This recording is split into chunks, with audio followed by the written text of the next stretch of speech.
शिक्षा के लड़ाई बिहार में एनडीए से है, क्योंकि सत्ता में यही लोग हैं।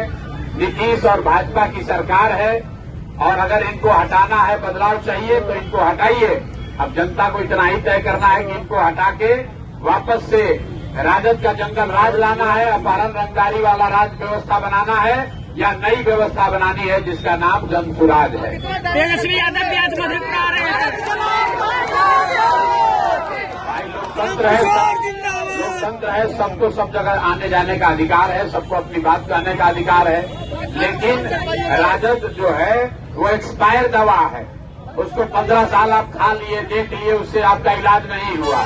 15 साल राजद की सरकार में बिहार में जंगल राज रहा, अपहरण रंगदारी, बिजली, पानी, सड़क सब बर्बाद। तो अगर आप फिर से उन पर भरोसा करके फिर से राजद को वोट दीजिएगा तो अपहरण रंगदारी के लिए तैयार रहिए। शेर बूढ़ा भी हो जाएगा तो मांस ही खाएगा, दूध नहीं पिएगा। तेजस्वी यादव भी घोषणा पे घोषणा कर रहा है, बड़ा पिटारा खोल दिया। घोषणा पे घोषणा करना ही दिखाता है कि कितना घबराहट में है। कल तेजस्वी यादव ने अपने घोषणा पत्र में जो बात कहा है कि बिहार में हर परिवार से एक आदमी को नौकरी दे देंगे, तो साथ में ही भी लिख के दे देंगे, बोले 20 महीना में दे देंगे, तो ये भी लिख के दे दें कि 20 महीना में अगर नहीं दे पाए तो बिना मांगे इस्तीफा दे देंगे। बिना मांगे इस्तीफा दे दो भाई।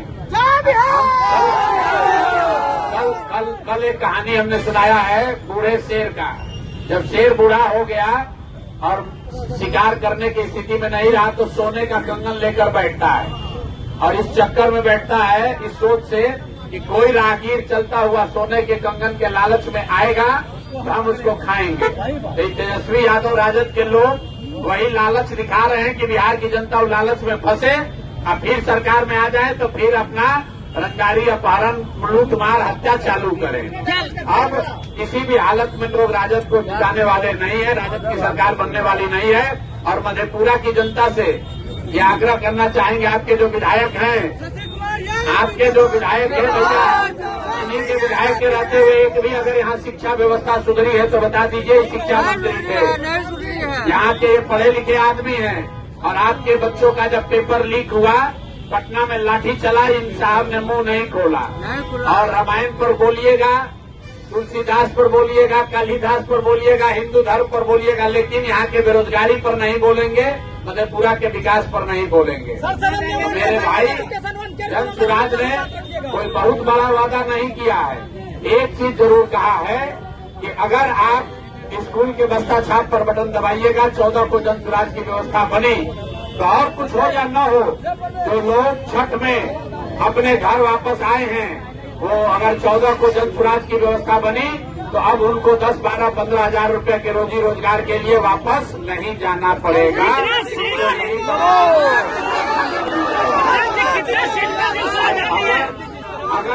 अगर आप रुकिए, अगर आप फिर जाति धर्म के नाम पर वोट दीजिएगा तो छठ के बाद पीठ पर झोला बांध के दिल्ली, बॉम्बे, कलकत्ता, तमिलनाडु, गुजरात जाने के लिए तैयार रहिए।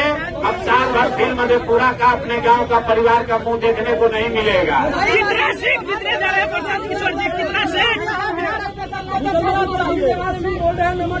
मेरे भाई, गुजरात में लाठी चले या महाराष्ट्र में गाली पड़े, तमिलनाडु में मार के भगाए या पंजाब में मार के भगाए, ये इसलिए है कि बिहार में रोजगार नहीं है।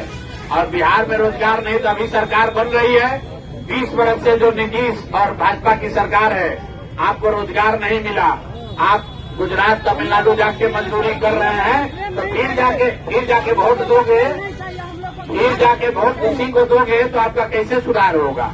इसलिए ये प्रशांत किशोर की, ये खाली प्रशांत किशोर की लड़ाई नहीं है, ये प्रशांत किशोर की लड़ाई नहीं है, ये आपकी लड़ाई है। अगर अपने बच्चों के पीठ से मजदूरी का बोरा हटाना चाहते हो तो स्कूल का बस्ता पकड़ाइए, बिना पढ़ाई के कोई उपाय नहीं है। और नहीं तो नेता सब जाति धर्म में बांट कर आपसे वोट लेता रहेगा। नेता का लड़का हेलीकॉप्टर पर चलेगा और आपका लड़का रोड पर चलेगा, उसके पैर में चप्पल भी नहीं होगा।